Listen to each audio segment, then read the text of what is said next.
Okay, now we're gonna do the first of our academic hero videos. This is John Taylor Gatto, and also just so you know where I'm coming from, most people sort of know me for nutrition and health and medicine and stuff, but I can let you know I've been interested in academic optimization for 40 years. Okay, and I've written a whole bunch of books, straight A at Stanford on to Harvard, about succeeding at Ivy League type places in Stanford. Academic quotes in my holy grail of wisdom quotes, rhyme, rhetoric, and logic, how to write better. I've read like 300 books on how to write better. How to raise IQ and become a genius. This whole idea of a fixed IQ is absolute BS. A person can dramatically increase their academic performance and their IQ, academic IQ, just with training and personal philosophy and whatnot. So anyways, this guy, John Taylor Gatto, our academic hero for today, he lived from 1935 to 2018.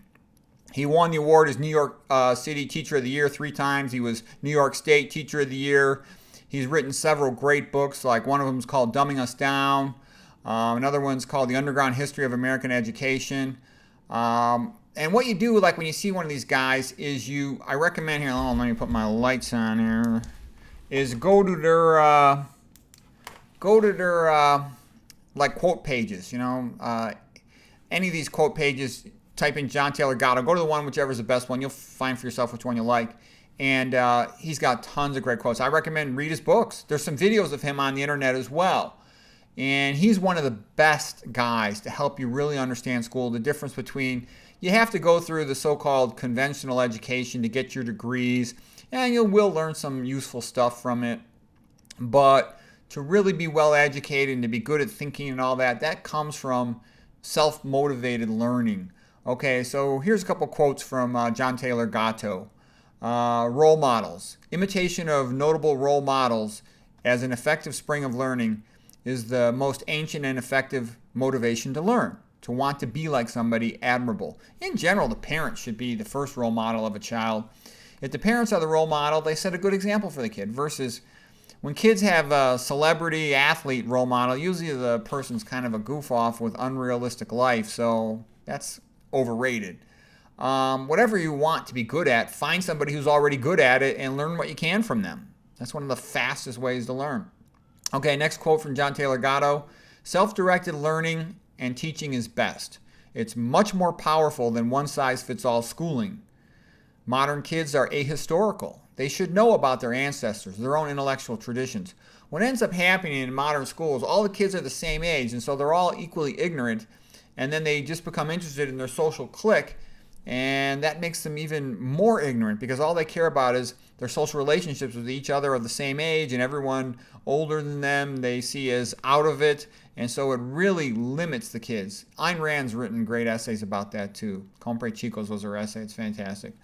Okay, John Taylor Gatto. Quality in education comes from learning something in depth. You're only going to put the effort in to really learn something well if you care about it. And that's the problem with school. They just give you a list of vocabulary words. You have to memorize it for the test. You forget it all a day after. And that's really largely a waste of time. I mean, you have to jump through the hoops to get your degrees, to get your grades.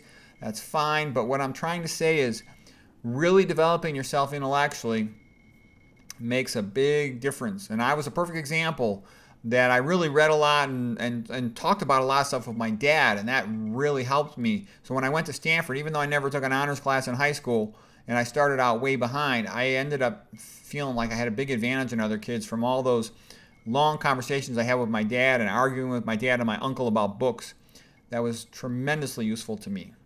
Okay, inventory your strengths and develop them to the pinnacle to serve the community. Find out what you're good at, what you like, and how to develop it, and that'll often bring you happiness and success.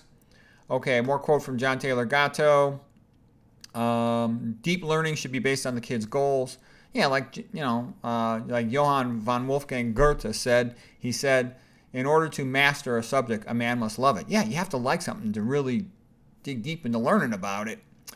Okay, free will students do much better than command-driven students. Yeah, that's an obvious fact when anybody who's really studied education. I've seen school teachers. The name of the book was called The Book Whisperer. This lady was a 6th grade teacher. She let the kids pick whatever book they want. A bunch of 6th graders in 1 year, they read like 60 books. Okay, in some other school where they're forced to read something they don't want to, they'll read like 3 books the whole year. And whatever kid reads the most on their own, those kids end up being the best students in the class. Okay. Next quote from John Taylor Gatto. The school bell is like Monty Python's. And now for something completely different. It suggests that nothing is important as that bell. By bells and many other similar techniques, the schools teach that nothing is worth finishing. The gross error of this is progressive. If nothing is worth finishing, then by extension, nothing is worth starting either. John Taylor Gatto. So that's true. It just conditions you to not care. You know you could never complete a meaningful project, so you just sit there, stare at the clock, and get it over with. It's a big waste of time. Regular school is very much overrated. And you'll see, if you're serious about learning, that pursuing something you're interested in, trying to really learn it well, that develops you intellectually. More John Taylor Gatto. Schooling comes from without. It's not connected to the immediate goals of the student. It keeps the kid dependent sort of on what the class is going to test about. Whereas true education comes from within. It's self-directed. It builds up the individual. It builds a confident, independent mind. It makes connections between things. It builds skills. And it helps the child to build their own powers and skills of observation. When you take the free will out of education, it turns into schooling. So again, a lot of times the teacher's just reading from a script that they're required to do so. The best teachers have more personality. They're more unique because they're actually trying to communicate directly to the kid, trying to help the kids. Trying to help the kids build themselves up rather than just like a horse race, who does the best on the test. Okay, John Taylor Gatto, next quote. Whatever an education is, it should make you a unique individual and not a conformist. It should furnish you with an original spirit with which you can tackle big challenges. It should allow you to find values that will be your roadmap through life. It should teach you what is important, how to live. Growth and mastery come only to those who vigorously self-direct, initiating, creating, doing, reflecting, freely associating, enjoying privacy. Precisely what the structures of schooling are set up to prevent on one pretext or another. So anyways, if you're interested in developing your own academic abilities and understanding school, John Taylor Gatto is a fantastic academic hero. You'll find studying his quotes and his books well worth your time. Hope that's helpful.